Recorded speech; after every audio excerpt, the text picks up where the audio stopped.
Subuh itu, pukul 4.23 dini hari, langit di atas kota Surabaya masih gelap pekat.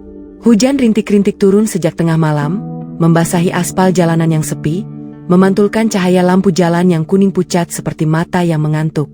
Tidak ada yang istimewa dari malam itu, setidaknya, begitulah yang tampak dari luar. Di dalam sebuah warung kopi tua di sudut gang tembok gede, 4 orang lelaki duduk mengelilingi meja plastik berwarna biru yang sudah pudar. Mereka berpakaian preman, kaos oblong, sandal jepit, celana pendek lusuh.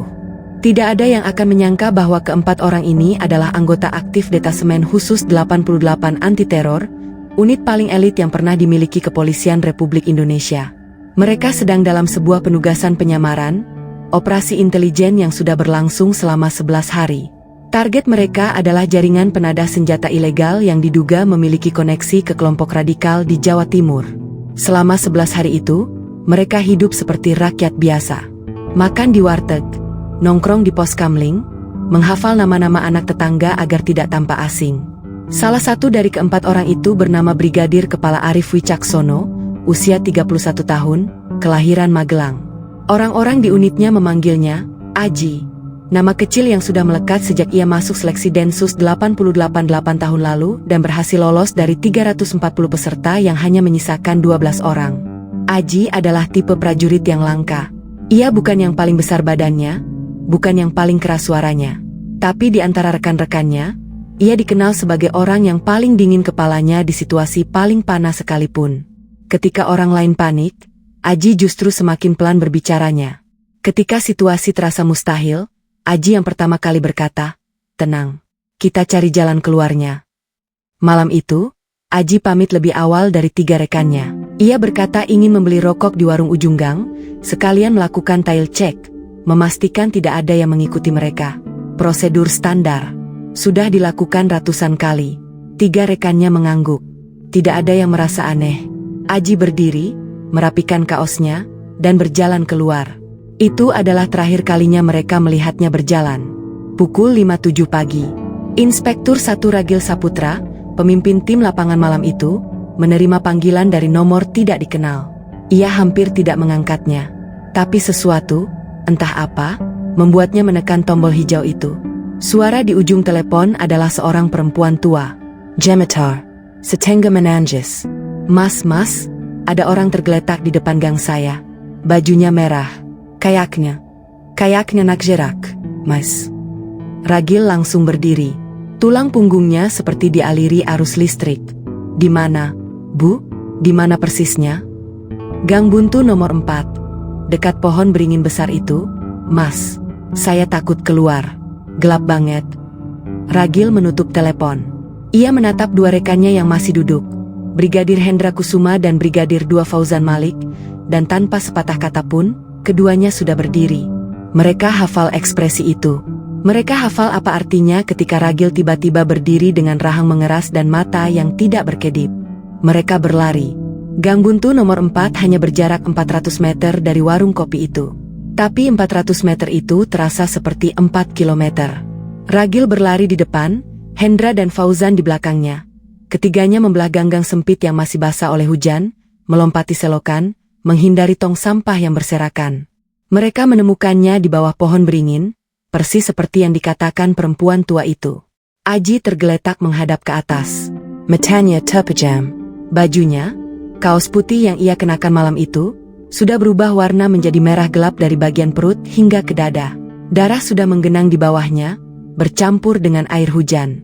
Ragil berlutut. Tangannya gemetar untuk pertama kalinya dalam bertahun-tahun karir operasionalnya. Ia memeriksa nadi.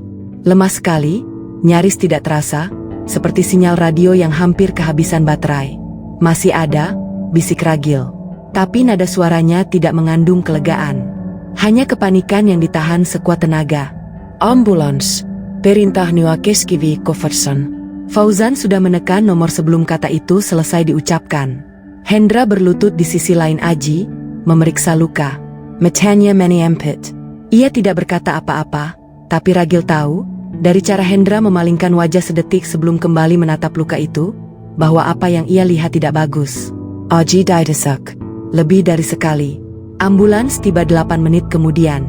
8 menit yang diisi oleh Ragil yang menahan kepala Aji agar tetap stabil, Hendra yang menekan luka dengan sobekan kaosnya sendiri, dan Fauzan yang berdiri membelakangi mereka. Matanya menyapu seluruh gang, tangannya siap, seperti penjaga yang tahu ancaman belum tentu sudah pergi. Di dalam ambulans, Ragil menggenggam tangan Aji. Aji sempat membuka mata satu kali. Hanya sebentar. Pandangannya tidak fokus, tapi bibirnya bergerak. Ragil mendekatkan telingganya. Siapa yang jaga keluargaku? Ragil menelan keras. Ia tahu Aji punya istri dan anak perempuan berusia 2 tahun yang dipanggil Naila. Aku, jawab Ragil. Hanya satu kata. Tapi ia mengucapkannya dengan cara yang membuat orang yang mendengarnya tahu, ini bukan basa-basi.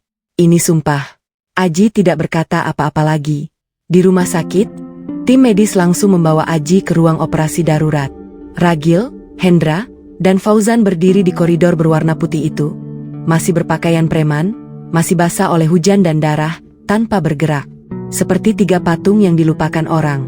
Sesekali perawat lewat, melirik sebentar, lalu berjalan lebih cepat. Ada sesuatu pada ketiga orang itu yang membuat orang enggan mendekati mereka. Bukan karena mereka tampak kasar atau menakutkan, tapi karena keheningan di sekitar mereka terasa terlalu berat, seperti tekanan udara sebelum petir. Pukul 7.34 pagi, seorang dokter keluar dari ruang operasi. Dokter itu lelaki setengah baya, berkacamata, dengan topi bedah yang masih tergantung di lehernya. Ia menatap ketiganya bergantian. Lalu ia menarik napas panjang. Jenis napas yang dipelajari dokter bukan di buku teks, tapi dari pengalaman menyampaikan kabar yang tidak ada kata-kata yang cukup untuk membungkusnya dengan baik. Kami sudah berusaha semaksimal mungkin. Luka tusuk yang ia terima mengenai organ vital. Pendarahan internal terlalu masif.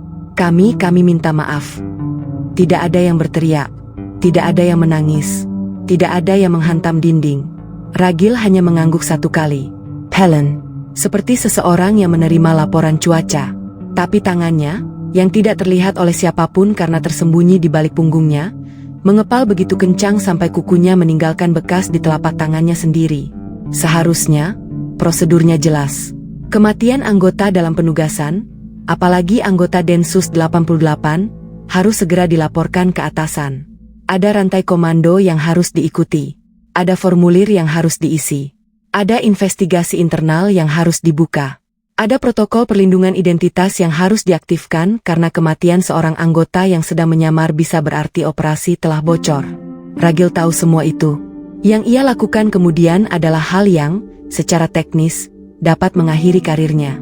Ia tidak menelepon atasan. Ia tidak mengisi formulir. Ia tidak mengaktifkan protokol apapun.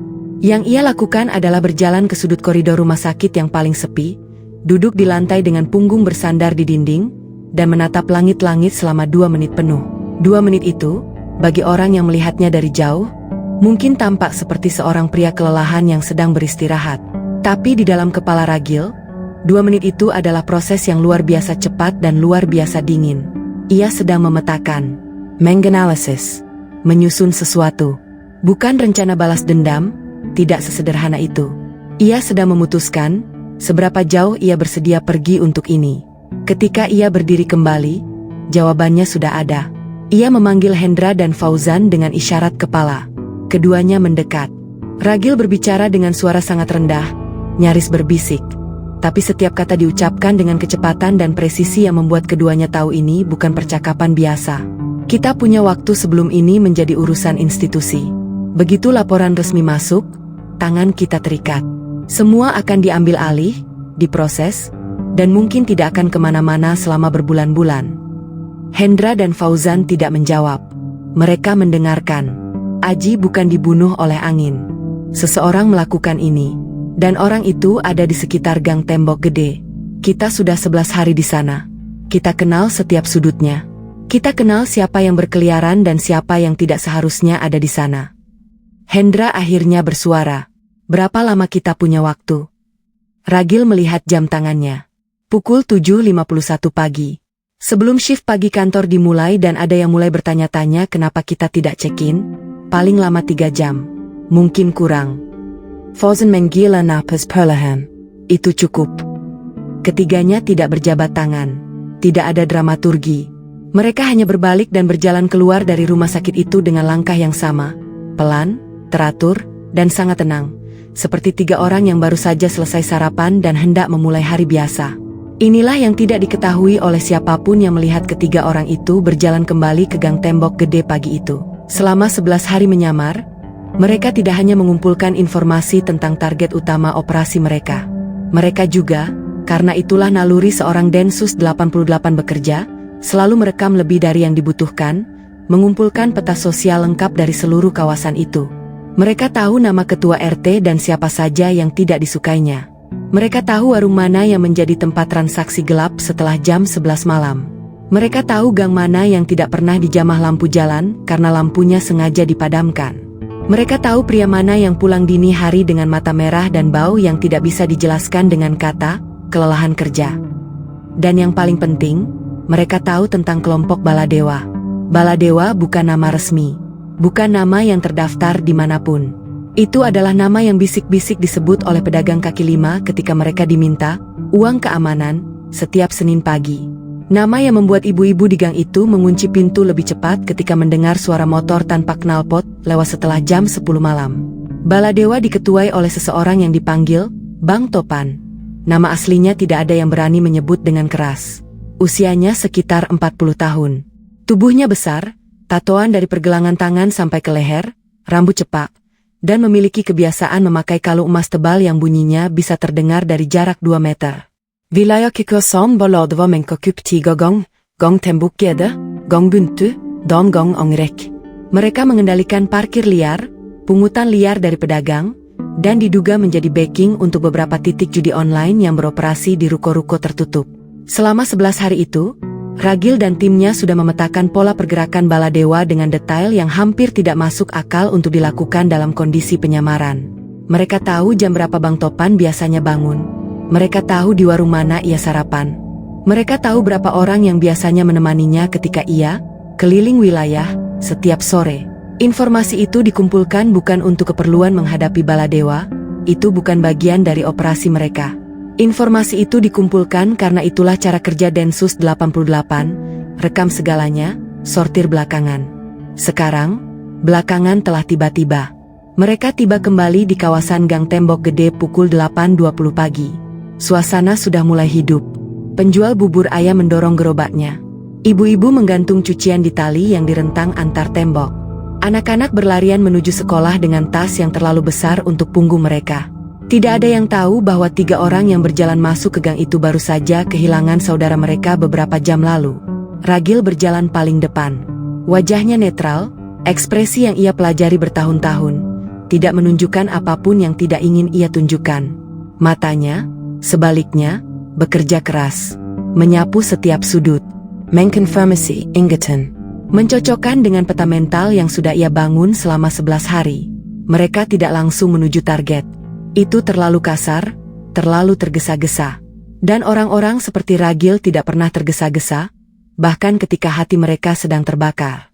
Yang pertama mereka lakukan adalah duduk di warung yang berbeda dari biasanya, sebuah warung sempit yang menjual kopi hitam dan gorengan, tepat di pertigaan yang menjadi titik pantau ideal untuk 2 dari 3 gang yang dikuasai Baladewa. Mereka memesan kopi. Mereka duduk. Dari luar, mereka adalah 3 pria biasa yang sarapan pagi. Di bawah meja, Ragil membuka catatannya, bukan buku fisik, tapi ponsel dengan aplikasi memo yang dienkripsi. Ia mulai mengetik dengan ibu jari, cepat dan akurat, sementara matanya tidak pernah benar-benar turun menatap layar. Subjek A, belum terlihat. Biasa muncul antara 08.0009.00 di warung nasi ujung gang. Subjek B dan C, kemungkinan masih dikontrakan gang buntu, berdasarkan pola kemarin. Perlu konfirmasi visual sebelum melangkah lebih jauh. Hendra menggangkit kanker kepinya. Di balik gerakan biasa itu, matanya bergerak ke sudut kanan. Isyarat kecil yang hanya Ragil dan Fauzan yang bisa membaca artinya. Ragil mengikuti arah pandangan itu.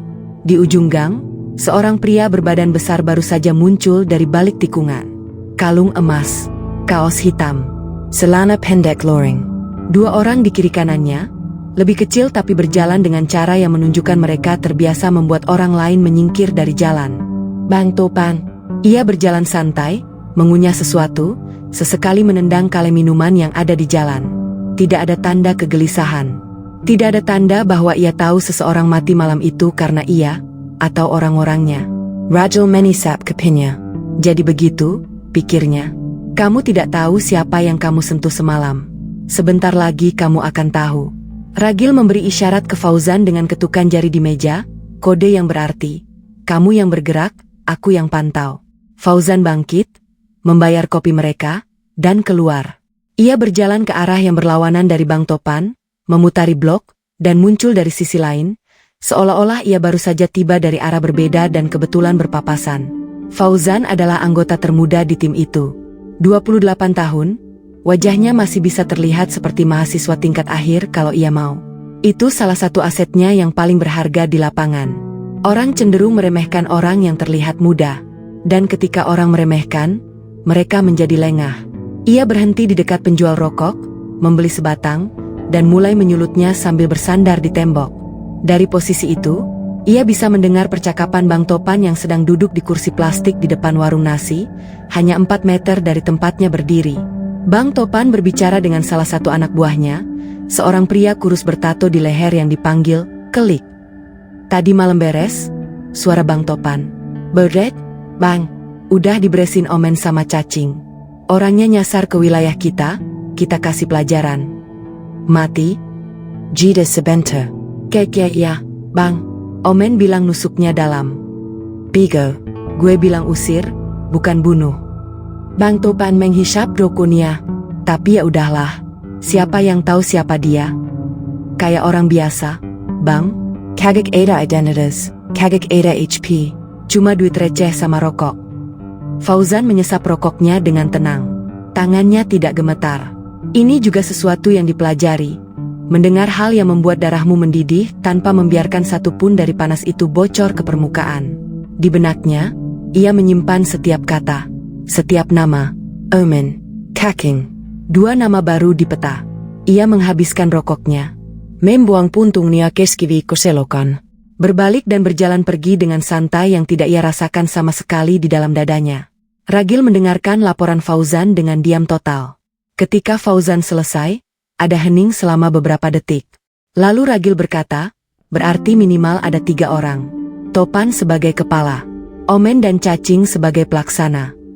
Mungkin lebih, kata Hendra. Biasanya ada yang jaga perimeter. Betul. Ragil melihat jam. Pukul 9.04 pagi. Waktu mereka menyempit. Setiap menit yang lewat adalah menit yang lebih dekat ke saat di mana seseorang di kantor akan mulai menyadari tim ini belum melaporkan diri. Dan begitu laporan pertama dibuat, seluruh operasi akan berubah bentuk, menjadi urusan birokrasi, penyelidikan resmi, dan kemungkinan besar tidak ada yang akan bisa disentuh dalam waktu dekat karena tersangkanya akan lebih dulu diberi waktu menghilang. Ragil tidak bisa membiarkan itu terjadi. Bukan karena ia tidak percaya sistem, tapi karena ia tahu sistem butuh waktu. Dan ada hal-hal yang tidak bisa menunggu, bukan karena alasan emosi, tapi karena penundaan memberi kesempatan kepada orang yang salah untuk bergerak lebih dulu. Kita punya 1 jam 23 menit, kata Ragil.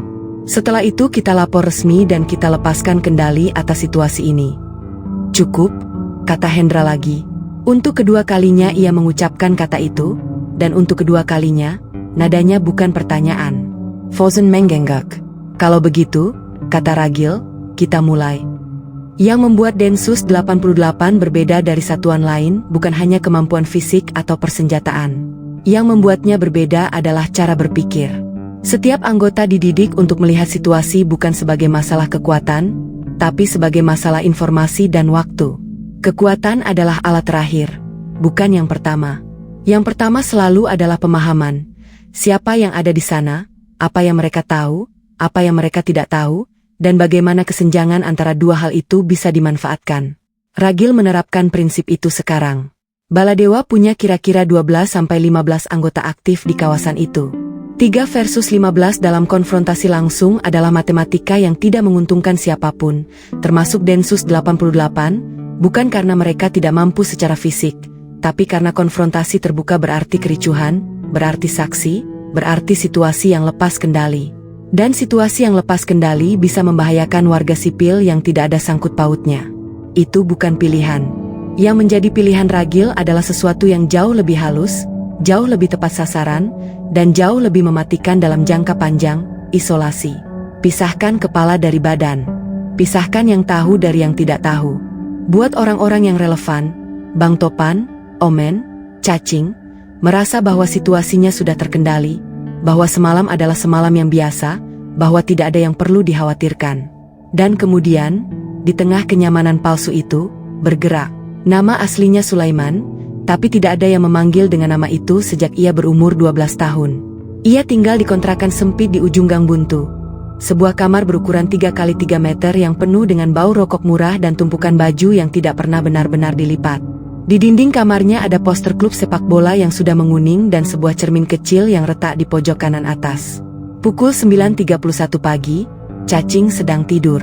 Ia baru tidur sekitar jam 4 subuh. Setelah pekerjaan semalam selesai. Mimpinya tidak jelas tapi tidak buruk. Ia tidak merasa bersalah. Orang yang ia tusuk semalam, menurutnya, adalah orang asing yang nyasar ke wilayah yang salah dan tidak mau pergi ketika diminta. Ia tidak tahu nama orang itu. Ia tidak peduli. Yang ia tidak tahu adalah bahwa pada saat ia tidur, Fauzan sedang berdiri di gang di luar kontrakannya, memetakan pintu masuk dan keluar dengan teliti, seperti seseorang yang sangat sabar menunggu seseorang bangun. Pukul 9.33 pagi. Ragil berdiri di sudut gang yang memisahkan gang tembok gede dengan Gang Buntu. Dari posisi itu, ia bisa melihat dua arah sekaligus. Ke kiri, jalur utama tempat Bang Topan biasa berkeliling. Ke kanan, lorong sempit menuju kontrakan tempat Cacing tertidur. Udara pagi sudah mulai panas. Bau got bercampur dengan asap gorengan dari warung yang buka di ujung jalan.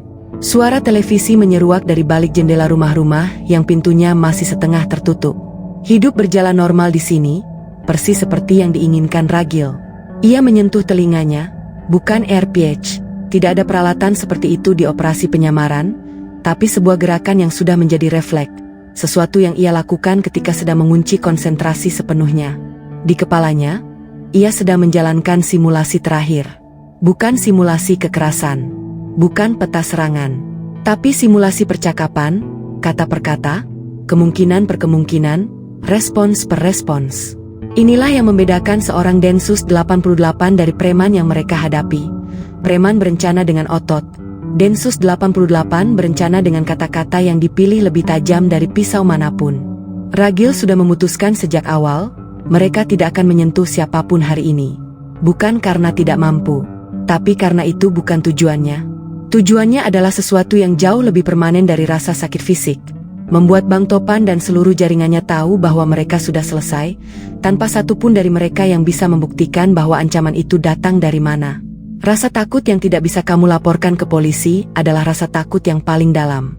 Kontrakan Cacing memiliki satu pintu kayu yang catnya mengelupas, satu jendela kecil berterali besi berkarat, dan kunci yang jenisnya sama dengan kunci-kunci yang dijual Rp20.000 di toko besi manapun.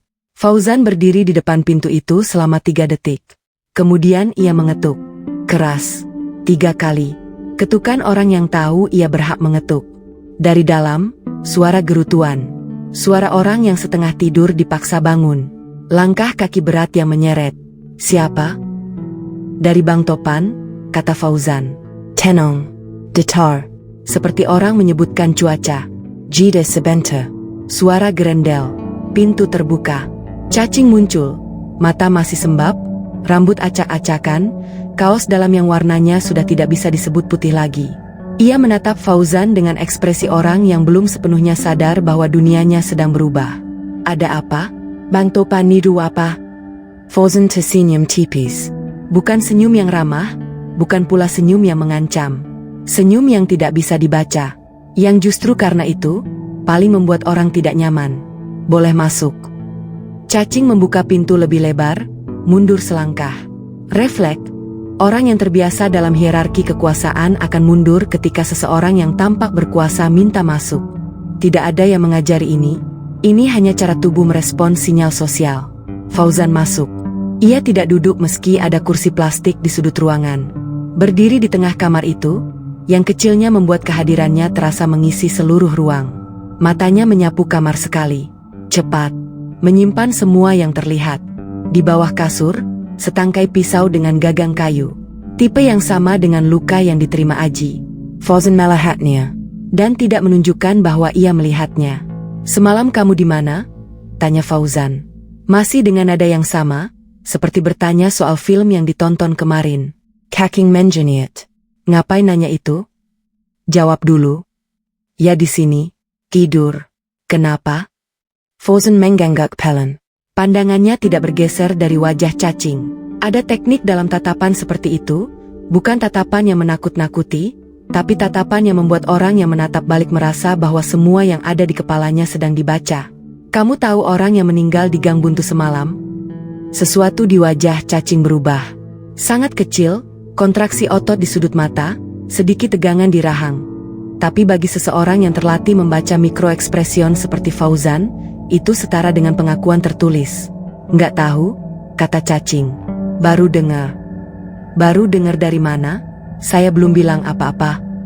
"Henning." Cacing membuka mulut, lalu menutupnya lagi.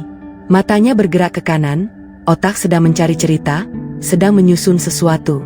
Tapi Fauzan tidak memberinya waktu cukup untuk menyusun apapun dengan baik. "Dengarkan saya baik-baik," kata Fauzan, dan untuk pertama kalinya nada suaranya turun 1 oktav. Masih tidak keras, tapi ada sesuatu di dalamnya yang membuat udara di kamar sempit itu terasa berbeda. "Orang yang meninggal semalam itu saudara saya. Dan saya tidak datang ke sini untuk laporan polisi." Cacing tidak bergerak. "Saya datang ke sini," lanjut Fauzan, "supaya kamu bisa memilih. Sekarang, hari ini. Sebelum orang-orang yang jauh lebih tidak sabar dari saya yang datang." "Pilih apa?" Suara cacing sekarang berbeda. Lebih tipis. "Pilih antara bercerita dengan saya sekarang, atau menjelaskan sendiri kepada 18 orang yang akan datang malam ini dan tidak akan mengetuk pintu terlebih dahulu." Angka 18 adalah karangan. Tapi cacing tidak tahu itu. Dan raut wajahnya membuktikan bahwa angka itu mendarat dengan tepat. Di tempat lain, pada waktu yang hampir bersamaan, Hendra sedang duduk di sebelah seorang pria bernama Omen. Omen, nama aslinya Agus Prianto, sedang sarapan di warung nasi di ujung gang anggrek ketika Hendra duduk di kursi seberangnya tanpa diundang. Omen mengangkat wajah, hendak protes, tapi kata-katanya mati di tenggorokan ketika ia melihat ekspresi Hendra. Bukan ekspresi marah, bukan ekspresi mengancam. Ekspresi tidak ada apa-apanya, blank sempurna, seperti dinding, yang justru jauh lebih menyeramkan dari amarah manapun. "Makan dulu," kata Hendra, menunjuk piring Omen. "Saya tunggu." Omen tidak makan. Ia tidak bisa makan. Hendra adalah orang yang berbeda dari Fauzan. Kalau Fauzan memiliki kelincahan dan kemampuan membaca orang dengan cepat, Hendra adalah tipe yang bekerja melalui kehadiran fisik, bukan dengan intimidasi kasar, tapi dengan cara ia mengambil ruang. Cara ia duduk, cara ia meletakkan tangannya di atas meja, cara napasnya selalu teratur bahkan ketika situasinya tidak. Semua itu menciptakan tekanan yang tidak bisa dijelaskan tapi sangat bisa dirasakan. Omen adalah pria 30 tahun dengan tato nama mantan kekasihnya di lengan kanan dan bekas luka di dagu yang katanya dari kecelakaan motor, tapi sebenarnya dari perkelahian di penjara 6 tahun lalu. Ia bukan orang yang mudah takut. Tapi ia takut sekarang. "Saya dengar kamu kerja untuk Bang Topan," kata Hendra akhirnya, sambil melihat menu yang ditulis kapur di papan hitam di dinding warung. "Lumayan lama sudah." Omen tidak menjawab. 4 tahun, kira-kira, tebak Hendra. Ia melihat selintas ke arah Omen. "Saya tahu banyak tentang kamu, Gus. Lebih dari yang kamu kira."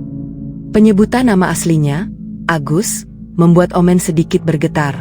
Di jalanan, tidak ada yang memanggil dengan nama asli. Nama asli adalah bagian dari kehidupan lain, kehidupan sebelumnya, sesuatu yang orang seperti Omen berusaha kubur jauh-jauh. Mendengarnya disebut oleh orang asing ini terasa seperti seseorang menggali sesuatu yang harusnya tidak bisa ditemukan. "Kamu punya ibu di Mojokerto," lanjut Hendra, masih dengan nada yang sama, percakapan ringan, mungkin soal cuaca. "Jalan Mawar nomor 7. Masih jualan jamu gendong, kan?" Omen berdiri, atau mencoba berdiri. Tangan Hendra muncul di atas meja, tidak memegang, tidak menggenggam, hanya diletakkan ringan di lengan Omen, dengan tekanan yang secara teknis tidak bisa disebut paksaan. Tapi ada sesuatu pada cara tangannya menyentuh, presisi titik saraf yang dipelajari selama bertahun-tahun, yang membuat seluruh lengan Omen terasa seperti kehabisan tegangan. Omen duduk kembali. "Saya tidak datang untuk ibumu," kata Hendra pelan. Saya tidak datang untuk kamu. Saya datang untuk satu hal, dan satu hal saja. Kamu kasih saya itu, saya pergi, dan kamu lanjutkan hidupmu. Apa? Bisik Omen. Bang Topan. Jam berapa ia biasa ada di tempat yang sepi? Sendirian. Pukul 10.02 pagi. Ragil menerima dua pesan hampir bersamaan, bukan melalui pesan tertulis, tapi melalui sistem kode yang lebih sederhana dan lebih aman. Panggilan telepon yang dimatikan setelah 2 dering berarti berhasil, lanjutkan. 1 dering berarti ada masalah, tahan posisi. 2 dering dari Fauzan. 2 dering dari Hendra. Rajo menyetap matanya sedetik. Menggembaskan napas perlahan. 2 nama sudah dikunci.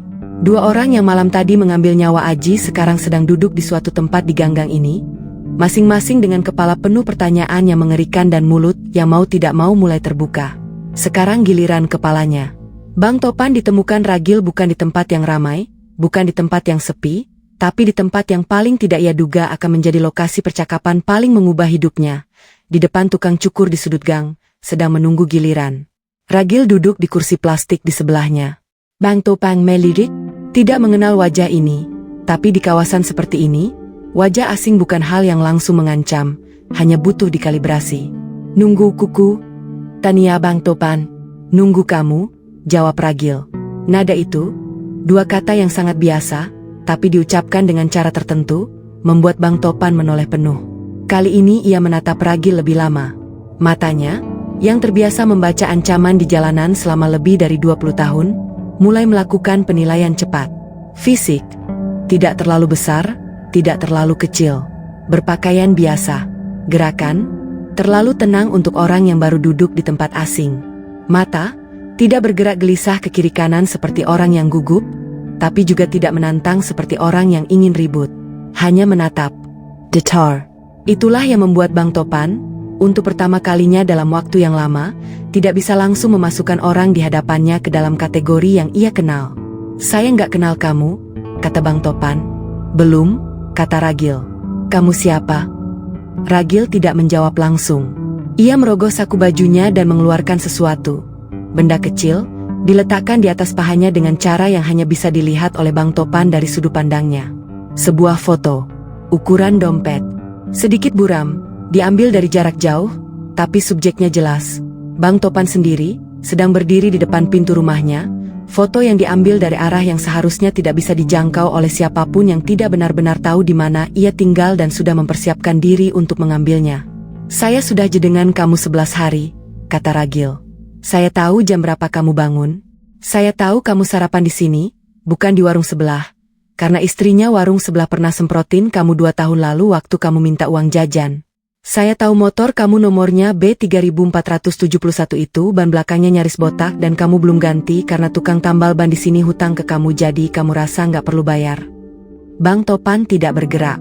Saya tahu anak buah kamu ada 12 orang aktif.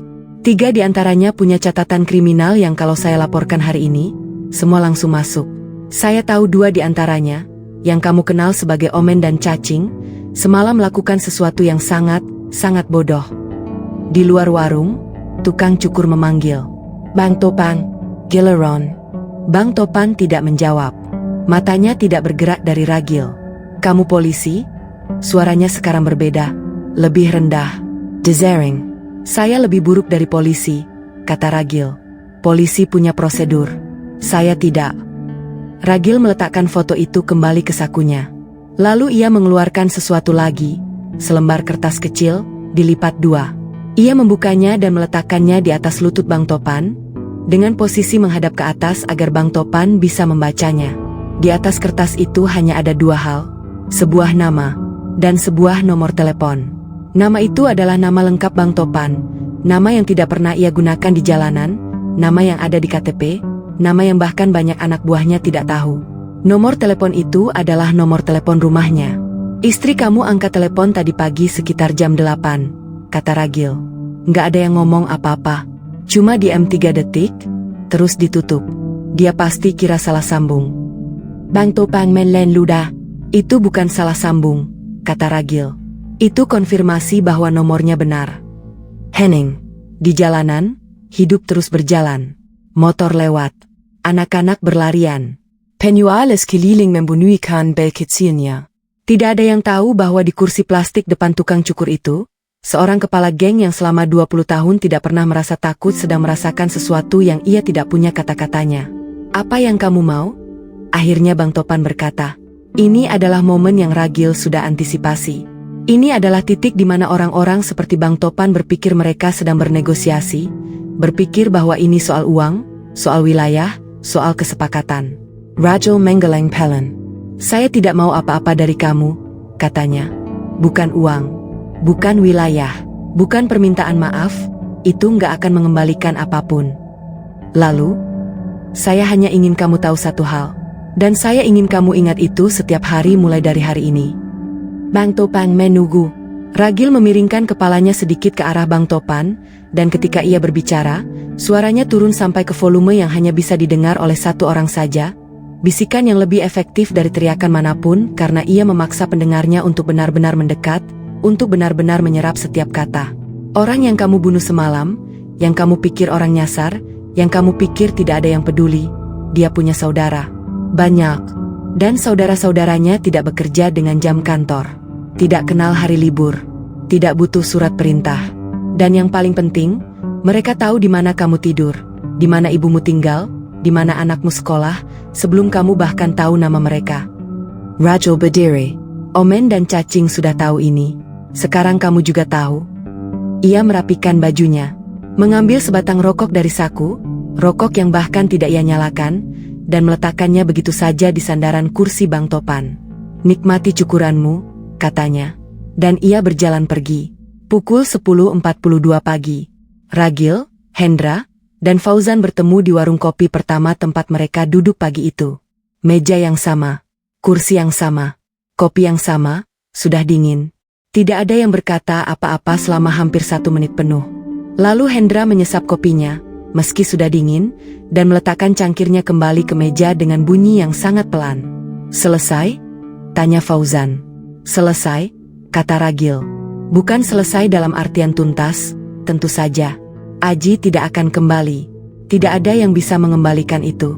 Tidak ada kata-kata yang diucapkan kepada Bang Topan yang bisa menambal kehilangan itu. Tapi ada hal lain yang selesai hari ini. Sesuatu yang tidak ada dalam laporan resmi manapun, tidak ada dalam prosedur manapun, tapi nyata bagi ketiga orang yang duduk di warung kopi itu. Janji yang dibuat di koridor rumah sakit itu sudah ditunaikan. Bukan dengan darah. Bukan dengan kekerasan yang akan membuat masalah menjadi lebih besar dan merugikan orang-orang yang tidak bersalah. Tapi dengan sesuatu yang lebih dalam dari itu, dengan membuat orang-orang yang bertanggung jawab tahu, sampai ke sumsum tulangnya, bahwa apa yang mereka lakukan semalam memiliki konsekuensi yang tidak akan bisa mereka hitung, tidak akan bisa mereka negosiasikan, dan tidak akan pernah benar-benar selesai. Rasa takut yang tidak bisa dilaporkan ke polisi. Rasa takut yang tidak bisa dibagi ke siapapun, karena untuk menjelaskannya berarti mengakui apa yang sudah mereka lakukan. Rasa takut yang akan menemani mereka ketika tidur, ketika bangun, ketika mereka bercermin di pagi hari. Itu bukan keadilan. Ragil tidak pernah mengklaim itu keadilan. Tapi itu sesuatu. Pukul 11.04 pagi. Ragil mengangkat teleponnya dan menghubungi nomor yang sudah ia tunda selama hampir 4 jam. Suara di ujung sana menjawab setelah 1 dering. Pertanda bahwa orang di sana sudah menunggu, sudah mulai cemas, sudah mungkin sedang bersiap mengirim orang untuk mencari mereka. 1 anggota kami gugur dalam penugasan, kata Ragil. Suaranya rata, profesional, seperti laporan cuaca. Brigadir Kepala Arif Wicaksono.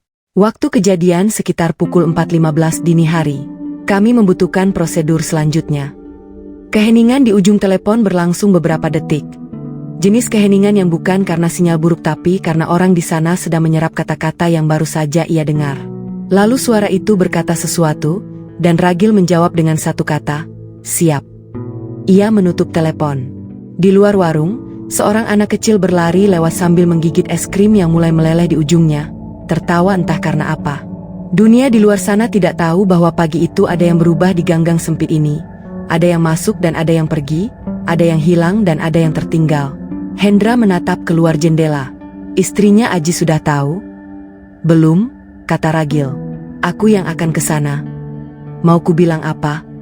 Fauzan bertanya pelan. Bukan pertanyaan logistik. Pertanyaan yang lebih berat dari itu. Ragil tidak langsung menjawab. Ia memikirkan Naila, anak perempuan 2 tahun yang belum mengerti mengapa ayahnya tidak pulang. Ia memikirkan perempuan yang menunggu di rumah, mungkin sudah mengirimi Aji pesan yang tidak terbalas sejak semalam.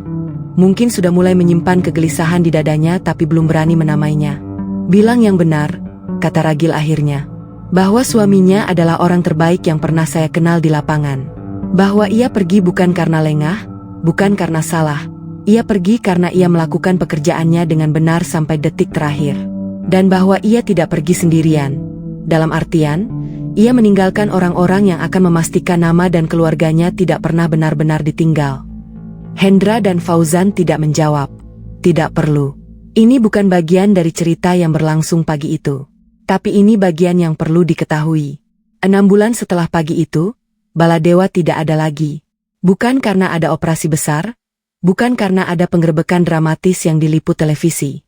Ia hancur dengan cara yang jauh lebih sunyi. Satu persatu, anggotanya memilih pergi. Omen pindah ke Madura tanpa pamit ke siapapun. Cacing tiba-tiba memutuskan untuk kembali ke kampung halamannya di Blitar dan katanya sekarang kerja di bengkel motor milik pamannya. Anggota-anggota lain memencar, menghilang ke dalam kehidupan biasa yang entah mengapa tiba-tiba terasa lebih menarik daripada sebelumnya. Bang Topan adalah yang terakhir. Ia tidak ditangkap, tidak dipenjara. Ia hanya, suatu hari, tidak ada lagi di gang itu. Warung langganannya bilang ia pindah, tapi kemana? Tidak ada yang tahu pasti. Ada yang bilang keluar Jawa. Ada yang bilang ia jual semua asetnya dan membuka usaha kecil-kecilan di tempat yang jauh. Warga gang Tembok Gede, Buntu, dan Anggrek tidak mempertanyakan terlalu dalam. Mereka hanya merasakan bahwa udara di sana terasa berbeda, lebih ringan, seperti setelah hujan deras yang sudah lama ditunggu-tunggu. Tidak ada yang tahu apa yang terjadi pada pagi itu. Tidak ada laporan resmi yang mencatat percakapan di depan tukang cukur. Tidak ada berita yang menulis tentang 3 orang yang duduk di warung kopi dengan kopi yang sudah dingin. Hanya 3 orang yang tahu. Dan mereka tidak berencana menceritakannya kepada siapapun. Di markas Densus 88, di dalam sebuah laci yang hanya bisa dibuka oleh orang-orang tertentu, ada sebuah buku catatan tebal berwarna hitam. Di buku itu ada nama-nama. Ratusan nama, anggota yang gugur dalam tugas selama bertahun-tahun, dalam operasi-operasi yang tidak pernah diliput media, di tempat-tempat yang tidak pernah disebut dalam pidato kenegaraan. Di salah satu halamannya, dengan tulisan tangan yang kecil dan rapi, Brigadir Kepala Arif Wicaksono, Aji, gugur dalam tugas, Surabaya. Tidak sendirian. 2 kata terakhir itu, tidak sendirian, bukan prosedur standar. Tidak ada format resmi yang mengajarkan menambahkan kalimat itu. Tapi orang yang menulisnya tahu artinya. Dan itu sudah cukup. Apakah yang dilakukan Ragil dan timnya pagi itu benar? Pertanyaan itu mudah diajukan oleh orang yang tidak pernah berdiri di koridor rumah sakit dengan darah saudara di bajunya. Mudah dianalisis dari balik meja, dalam ruangan yang dingin, dengan waktu yang cukup untuk menyusun argumen dari 2 sisi. Di lapangan, pilihan tidak datang dengan waktu seperti itu. Pilihan datang dalam hitungan detik, dengan informasi yang tidak pernah cukup, dengan konsekuensi yang baru bisa dihitung setelah semua selesai. Yang bisa dikatakan dengan pasti adalah ini: tidak ada warga sipil yang terluka pagi itu. Tidak ada tembakan. Tidak ada darah baru. Tidak ada yang bisa disebut sebagai tindakan hukum, tapi tidak ada pula yang bisa disebut sebagai kejahatan. Yang ada hanyalah 3 orang yang berjalan masuk ke ganggang sempit itu dengan satu tujuan, menyelesaikan apa yang perlu diselesaikan, dan berjalan keluar dengan tangan yang bersih. Meski hati mereka tidak pernah benar-benar bisa kembali seperti sebelumnya. Dan di suatu tempat, di sebuah rumah kecil yang kini harus dijaga oleh 1 orang yang lebih sedikit dari sebelumnya, seorang perempuan sedang belajar cara menjawab pertanyaan anaknya yang berusia 2 tahun. Ayah di mana? Jawaban yang paling jujur mungkin adalah yang paling sederhana. Ayah pergi kerja. Dan orang-orang yang bekerja bersamanya memastikan ia tidak pergi untuk tidak ada artinya. TAMAT